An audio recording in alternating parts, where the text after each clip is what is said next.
സംസ്ഥാനത്തിന്റെ അവസ്ഥ പരിശോധിച്ചാൽ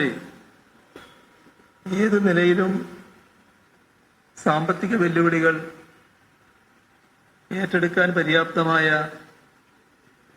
ഒരു ഖജനാവ് എന്ന നിലയിലേക്ക് നമ്മുടെ നാടിന്റെ ഖജനാവ് മാറ്റാനായിട്ടുണ്ട്.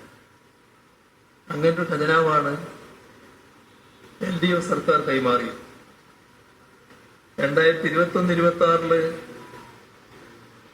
LDF സർക്കാർ ആദ്യ സർക്കാർ അധികാരം ഒഴിയുമ്പോൾ 5429 കോടി രൂപ ഖജനാവിൽ നീക്കിയിരിക്കുന്നു. നേരത്തെ അത് പറഞ്ഞു. അത് റിസർവ് ബാങ്ക് തന്നെ അംഗീകരിച്ചതാണ്. അപ്പൊ 5429 കോടി രൂപയുടെ നീക്കിയിരിപ്പോടുകൂടിയാണ് സർക്കാർ അധികാരത്തിൽ നിന്ന് ഇറങ്ങിയിട്ടുള്ളത്. കേരളത്തിന്റെ ചരിത്രത്തില് ഏറ്റവും ബൃഹത്തായ വികസന പദ്ധതികൾ പൂർത്തീകരിക്കാനായിട്ടുണ്ട്. ക്ഷേമ പ്രവർത്തനങ്ങൾ നടന്നിട്ടുണ്ട്. അതിന്റെ എല്ലാം തുടർച്ച ഉറപ്പുവരിക എന്നുള്ളത് പ്രധാനമാണ്. അത്തരമൊരു കാഴ്ചപ്പാട് ഈ നയപ്രഖ്യാപനത്തിൽ ഇല്ല എന്നതാണ് നിർഭാഗ്യകരമായ വശം. ഏതായാലും ഗവൺമെന്റ് തുടക്കമാണ്. ഇനിയും ഗവൺമെന്റ് മുന്നിൽ സമയമുണ്ട്. ഞങ്ങള് കഠിനമായ എതിർപ്പ് രേഖപ്പെടുത്തിക്കൊണ്ട് ആദ്യമേ പോകുക എന്നല്ല ഉദ്ദേശിക്കുന്നത്.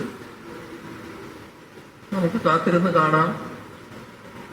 കാര്യങ്ങൾ ഏത് തരത്തിലാണ് മാറുന്നതെന്ന് നോക്കാം. നാടിന്റെ വികസനത്തിനും ജനങ്ങളുടെ ക്ഷേമത്തിനും മുൻതൂക്കം കൊടുത്തുകൊണ്ട് നടത്തുന്ന ഏത് പരിപാടിക്കും ഞങ്ങൾ പിന്തുണ നൽകും. എന്നാൽ അതേസമയം നാടിന്റെ താല്പര്യത്തിന് ജനക്ഷേമത്തിന് എതിരായി എന്തെങ്കിലും കാര്യങ്ങൾ വരികയാണെങ്കിൽ അതിനെ എതിർക്കുകയും ചെയ്യും. ഇതാണ് ഞങ്ങൾ ഈ സർക്കാരിനോട് സ്വീകരിക്കുന്ന സമീപനമെന്ന് നേരത്തെ വ്യക്തമാക്കിയിട്ടുണ്ട്. ഇപ്പോൾ നയപ്രഖ്യാപനം ഉദ്ദേശിച്ച രീതിയിലായില്ല എന്നുള്ളത് കൊണ്ടാണ് ഇത്രയും പറഞ്ഞത്.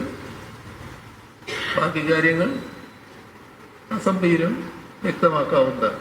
അത്രയാണ് ഇപ്പോൾ പറയാനുള്ളത്.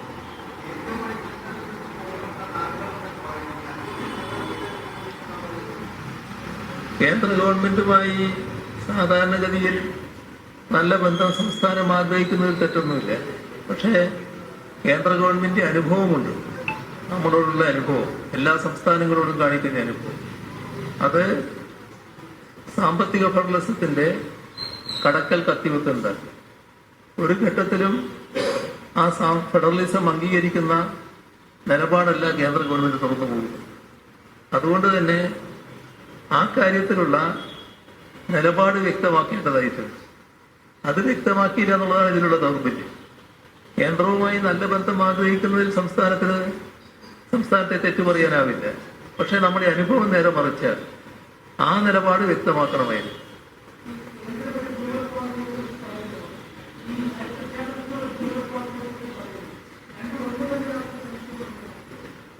ഞാനത് പറഞ്ഞു നേരത്തെ. അത് ഏതാണെന്ന് വ്യക്തമാക്കിയിട്ടില്ല. അതാണ് വ്യക്തമാക്കണമെന്ന് ഞാൻ പറഞ്ഞത്. നരേന്ദ്രമോദിയും കേന്ദ്ര ഗവൺമെന്റും പറയുന്ന ഒരു ബ്ലൂ എക്കോണമിയുണ്ട്. ആ ബ്ലൂ എക്കോണമിയിൽ എന്താണ് കേന്ദ്ര ഗവൺമെന്റ് സമീപനം, അത് അല്ല സംസ്ഥാന ഗവൺമെന്റ് സമീപനം, അത് വ്യക്തമാക്കേണ്ടതുണ്ടെന്ന് ഞാൻ നേരത്തെ പറഞ്ഞു. ബാക്കി നമുക്ക് വിശദമായിട്ട് പിന്നീട് എടുക്കാം.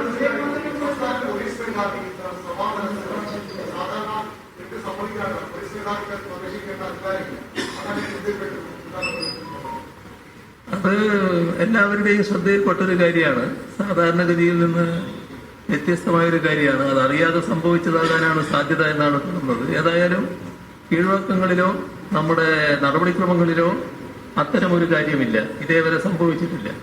അത് ബഹുമാനപ്പെട്ട സ്പീക്കർ അദ്ദേഹവുമായിട്ട് നേരിട്ട് സംസാരിക്കുമെന്നാണ് ഞാൻ മനസ്സിലാക്കുന്നത്.